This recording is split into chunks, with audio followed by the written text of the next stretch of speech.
2 जनवरी सन 66 की प्रातः सभा। ओम शांति। बेहद का बाप अपनी संतान को शिक्षा दे रहे हैं।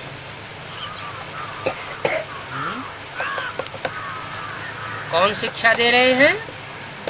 बेहद का बाप। हद के बाप तो अपने लौकिक होते हैं, शरीर के बाप भी हद के हैं, लेकिन बेहद के बाप 2 हैं।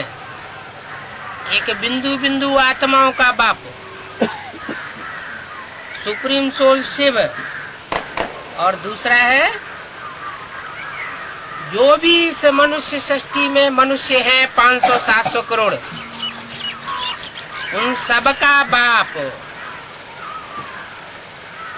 जिसे अंग्रेज लोग एडम कहते हैं, मुसलमान लोग बाबा आदम कहते हैं, हिंदुओं में उनको आदिदेव कहते हैं। त्वम आदिदेव है, पुरुष है, पुराण है। वह मनुष्य सृष्टि का बाप प्रजापिता,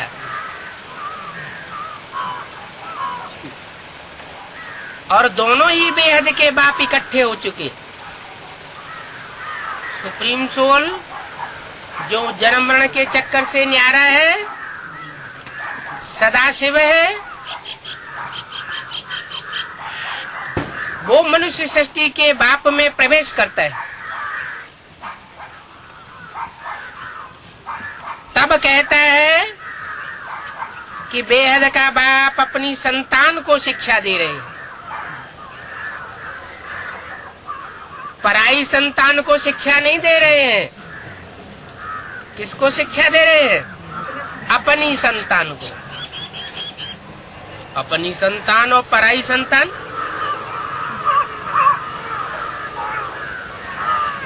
परमपिता परमात्मा शिव के लिए भी पराई संतान और अपनी संतान होती है क्या? है? शिव की बात नहीं है।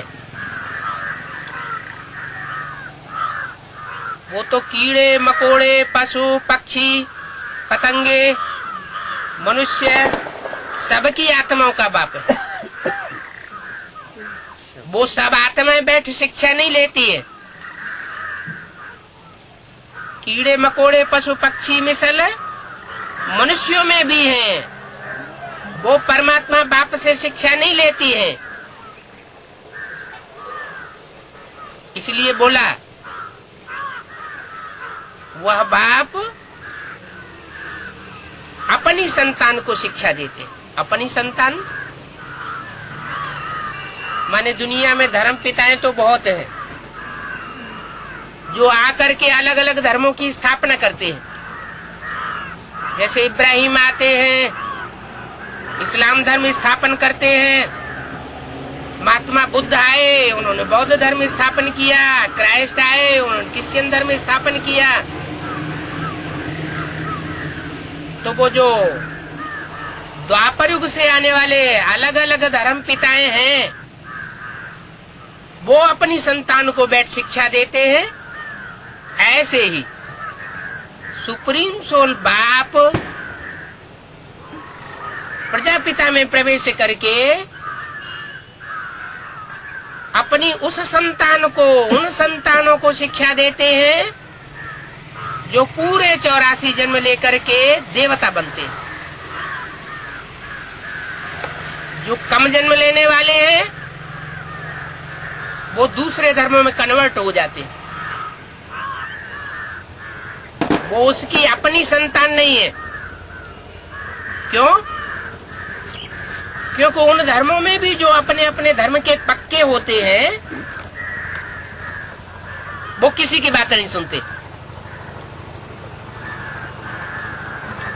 क्राइस्ट का पक्का फॉलोअर होगा, वो कोई की बात नहीं सुनेगा। मोहम्मद का पक्का फॉलोअर मुसलमान होगा, वो सिवाय कुरान के और कोई की बात नहीं सुनेगा। ऐसे ही बाप कहते हैं कि मैं बेहद का बाप अपनी शिक्षा अपनी संतान को देता हूँ। भारत में जो भी शिक्षा मिल रही है उसको कहा जाता है आसुरी शिक्षा, क्योंकि सारे ही भारतवासी विदेशी संस्कृति में रंग गए, विदेशी शिक्षा ग्रहण करने लगे, विदेशी पहनावा ग्रहण कर लिया, विदेशी खान पान ग्रहण कर लिया, विदेशी आचरण ग्रहण कर लिया। तो भारत में जो भी अभी शिक्षा दी जा रही है, चाहे स्कूलों में, चाहे कॉलेजों में, चाहे ट्रेनिंग स्कूल्स में, वो सब है आसुरी शिक्षा।